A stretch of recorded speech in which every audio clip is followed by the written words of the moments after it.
Hi there, Janet Fritz here for Galaxy Girl Creations. Welcome to my channel. Welcome to another day of the Some Assemblage Required Advent calendar. And today is a Woodgrain and Winter day.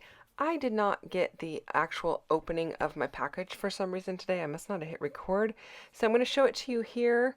This is it. It's beautiful. And I am off to go and find some papers and stuff. I have no idea what happened to the recording or if I just inadvertently deleted it. I don't think that's what happened, but you never know. So anyway, I have pulled out some dies. These two trees that I have in my hand, those are an Elizabeth Craft Design die that is retired. So I don't have a SKU for you for that one. I've got some chipboard pieces. I don't know if those are from Dusty Attic, the berries. I'm not sure about those, but obviously these little pine sprigs are from Dusty Attic. And then the piece that has the trees at the very top, that is a Tim Holtz for Sizzix die, which might still be available, and I'll try to put the link for that down below if possible. And I am using a piece of 49 and Market plaid, which I thought was really cool.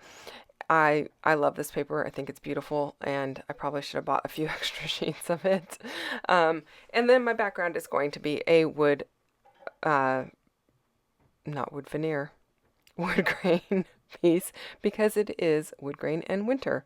So I am going to go ahead and take these chipboard pieces. I'm going to change the color of them. I don't want them natural, but I also don't want them green. I'm going to go with black, and I know that doesn't seem like a great choice maybe, or the obvious choice I should say, but because I've got that black plaid in there, I thought these would look really cool, be kind of like sticks in the shadow, and sometimes sticks are dark colored anyway. So it also picks up the black highlights in, are those really highlights? Are they low lights? I'm not sure. In the bear and in the background in the bottom photo. So yeah, black soot is what I'm using, and just distressing it with an ink dauber there.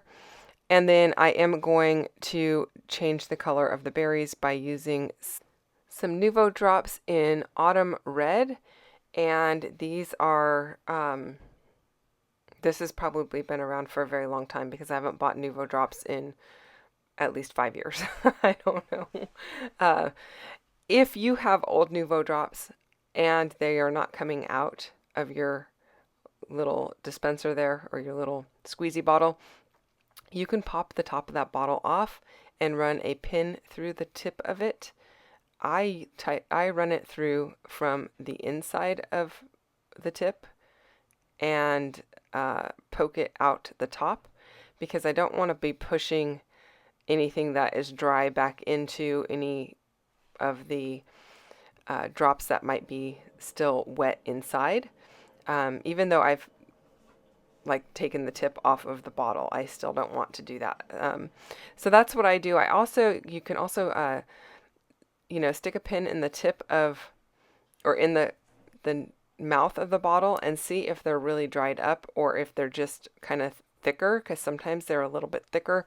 You can pull out the thicker chunk or blob, and then use what's left. So that's just my little tip for you, because some of mine have been like that because I've had them for ages and I don't use them often. Now I am using this green Distress Oxide ink. I've got 3 colors out here. Twisted Citron, I believe Peeled Paint, and maybe Bundled Sage. That sounds like what I probably have out there, although I think I might hold up these 3 pads for you so that you can see. I apologize that I don't remember what colors they were. I do know it's Twisted Citron. Just not 100% sure of the other 2. And I'm not going to waste any of the ink that's on my desk, so I just sprayed it off with a little bit of water out of one of my Mister bottles and dabbed a photo mat into it to pick up that green, and I'll use it for some other kind of foliage and stick it in my scrap bin. It's not going to be used right away. It's just going to go get stuck in the scrap bin, and I'll use it eventually. So, or even tomato photo, you know, it could be used for anything. And then I decided I want to kind of build a shelf, not just a vertical, but a horizontal piece here. So I'm bringing in more of that plaid that I love so much.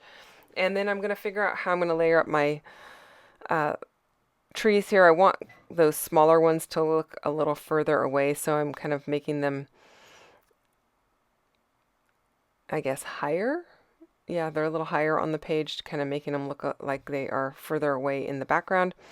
And then trying to figure out what I'm going to do with that piece that has all of the little trees sticking out of it, the one that's from the Tim Holtz for Sizzix die.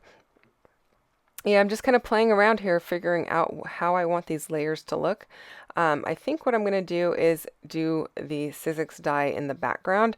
It is a slightly darker color. I do want it to look like there's more trees back there. You might not be able to make out exactly what is going on in the background, but that's okay. When you look at a forest far away, you can't tell the forest for the trees, right? So, or you can't tell the trees for the forest. I don't know. The saying goes one of those ways, right? So anyway, that's kind of what I was going for. Just looking like more foliage back further in the layout. So what I am documenting today is this bear sighting. We were walking from where the shuttle drops you off at the beginning or at the bottom base of the hill to go and see the Mendenhall Glacier Visitor Center. And we followed this raised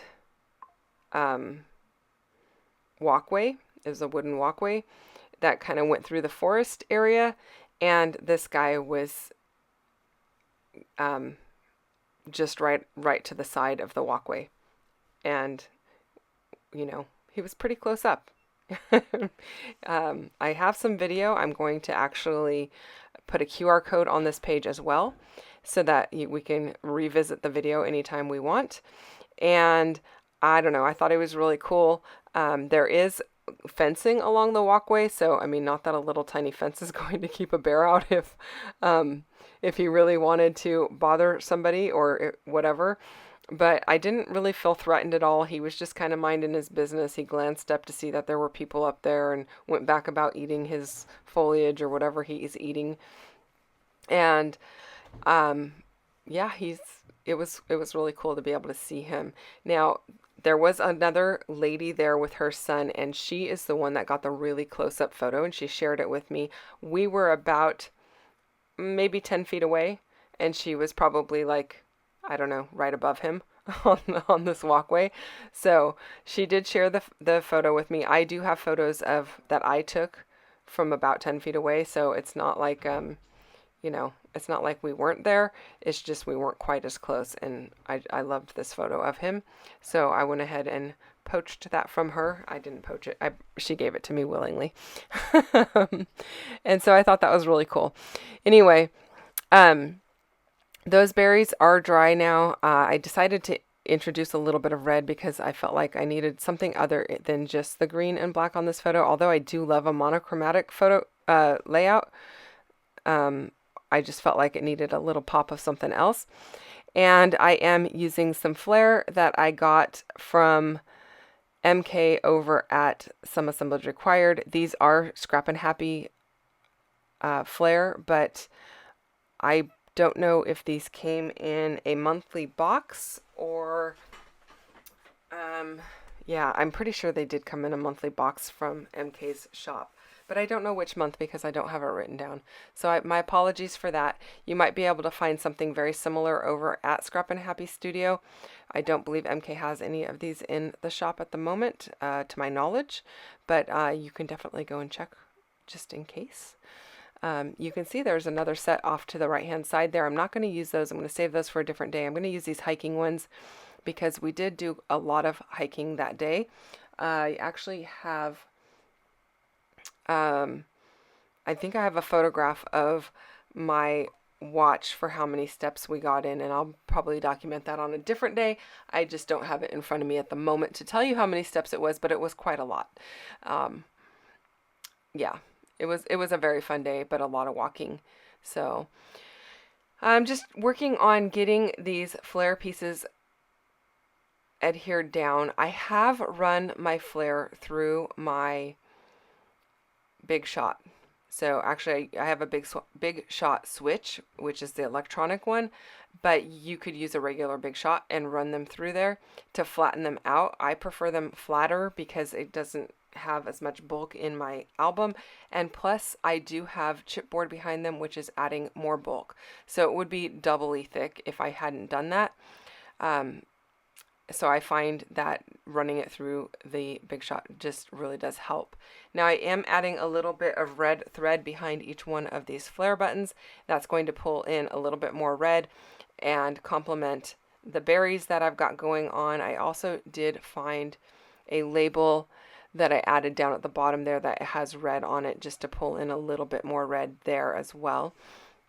And I feel like that's a really good complementary color, or I don't know if it's technically a complementary color, but it complements the green and the black very well. It almost feels Christmassy, but it's not a Christmas layout at all, because this was in it was in July or August.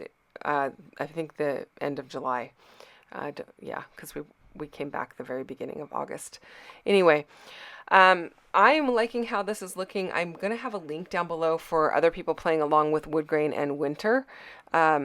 Which reminds me, this is not a winter layout, so I really kind of failed on the winter portion of my Woodgrain and Winter. I apologize for that, but you know what? I'm in a down jacket. It feels like winter. It's in Alaska. Maybe I can get a little credit that way. I have no idea.